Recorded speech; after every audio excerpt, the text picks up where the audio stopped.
Hello everybody, the lawn gnome is here! Fine. Yeah, Hollywood, you know I love you more than what I should. Yeah, Hollywood, well kiss me good. Yeah, Hollywood, you know I love you more than what. So today I want to come to you guys with a brand new movie review. I went to see all of my favorite fuzzy critter friends, Kermit the Frog, Miss Piggy, Gonzo, Fozzie Bear, Scooter, The Electric Mayhem. Can you guess which movie I'm here to talk about today? Yes, I'm here to talk about Disney's newest film, Muppets Most Wanted. Of course, it is the sequel to the major comeback film starring Jason Segel, Amy Adams, and of course the Muppets. The Muppets. However, one of the few things that I will say about Muppets Most Wanted is, if you have been hearing about the fact that a lot of people are not really enjoying this film, I unfortunately have to fall into that crowd. And when I break this movie down, the pros unfortunately do not beat out the cons.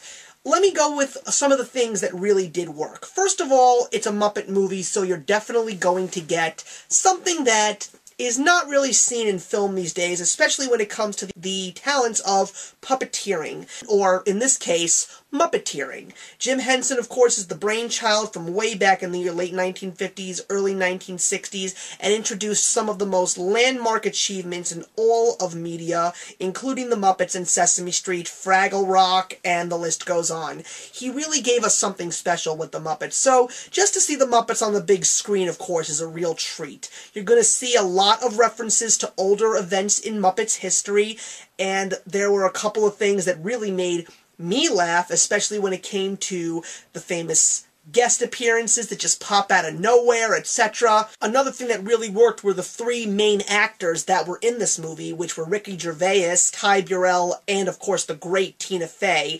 So they really brought a lot to this movie, much like Chris Cooper, Jason Segel, and Amy Adams in The Muppets. However, that's one of the few things that I was not too thrilled about when it came to Muppets Most Wanted.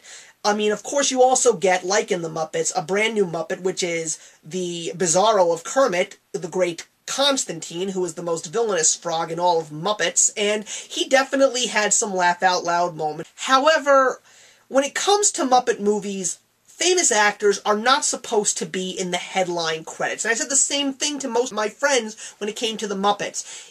The movie is about the Muppets, not the actors. Even though they are in there and they do things in the movie, they're not the reason why you go and see these movies. You go and see these movies because of the Muppets. Another bad thing, the songs. Yes, music is a big thing in the Muppets, but unfortunately, from the Muppets up until now, the songs just are not as Muppet-like or as fun as the songs used to be. When you take a look at the Muppet movie, The Great Muppet Caper, and The Muppets Take Manhattan, even Muppets from Space, there's just something about these songs that just are unique and great and let you know that they really are Muppet songs. These songs, too many, didn't work, except for the first one, which had a lot of great Muppet references, which made me really laugh. The other thing is, the movie was too cute. The Muppets are not cute, okay? These are unique characters that are supposed to be so lifelike. You think that they actually do exist in this world. They have great comic timing, great hearts, make you feel happy, warm and fuzzy inside, but they're by no means cute. If you actually go and take a look at some of the older ones, you're not going to see that much cuteness in these characters. And this is where I basically have to end this review, and I'm sorry for the rant. You want to see what the Muppets were truly all about, you have to rent the Muppet movie, The Great Muppet Caper, Muppets Take Manhattan. Heck, go take a look at some of the old episodes of The Muppet Show. Go see episodes of Muppet Babies for all I care. Yes, they were cute in that cartoon, but there was a lot of depth to that show. And I have to say this, Disney is wonderful. Disney has given us some of the greatest things that we ever could expect in the world of film, but taking over things like the Marvel Universe and the Muppets, it worked with Marvel, but with the Muppets, they're just not working. I mean, I will be very hopeful when the Muppets decide to come back to the big screen, possibly for a third film, because you never know when someone could actually be a writer for this new Muppet film, if it does take place, and say, we have to bring the magic back. It's happened before. Not necessarily with Muppets, but it did happen when Bryan Singer decided to come back and direct X-Men First Class after a horrible X-Men The Last Stand, and because of that, what do we have? X-Men Days of Future Past on the way, which I'm expecting to be great, as well as a greenlit X-Men Apocalypse. So there is hope for the Muppets, but Disney is just taking some of that magic out. Don't try and infuse the Disney magic with the Muppet magic. These are two completely different kinds of stories and characters and films. And because of the Muppets Most Wanted, I'm very skeptical about Star Wars Episodes 7, 8, and 9. And that's where I'm going to leave that.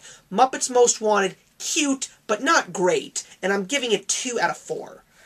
Throw your comments in the box below, guys. Let me know what you thought if you saw this movie. And there are 2 things that I do want to add to this review. I know that so many of you have seen me wear my Muppet Show hoodie when I do some of my reviews, and even when I did my last review in regards to the Muppets, and I'll put a link to that below. It's a really old video from my first season.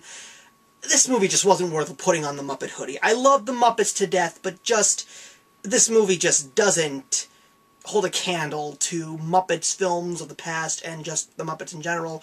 But I also wanted to answer a question that a good friend of mine actually sent me over a text message. It's the notorious Mr. Beagle, and I'll put a link to his channel as well. He wanted to know what my attitude was, especially towards the fact that Miss Piggy's figure has definitely been changed. If you take a look at her from way back in the day, she looks a little bit more thinner, a little bit more curvy. He wanted to really know what my thoughts were in regards to that.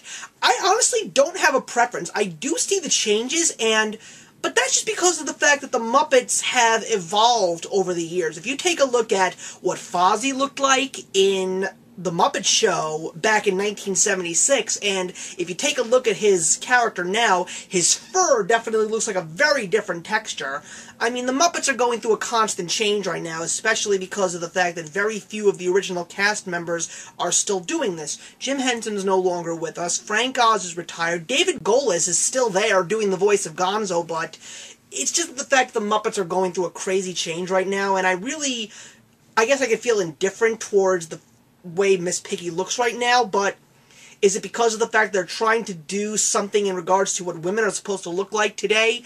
I honestly don't know unless somebody tells me, so I kind of don't have an answer for you, my friend. I apologize, but I definitely see the change, and I do respect the fact that you did point that out, and I advise all of you guys to take a look at some of the old Muppet movies to see the fact that these characters have gone through a lot of changes over the years. But is it for better or for worse? As far as the films go, I hate to knock it, but yes, I would have to say sometimes for worse. That's it, guys. I'm sorry. I hate to be such a downer today, but it is what it is. So I am the Lawn Gnome, and remember that actions speak louder than words. Life's a happy song when there's someone by your side to sing. Life's a happy song when there's someone by your side to sing.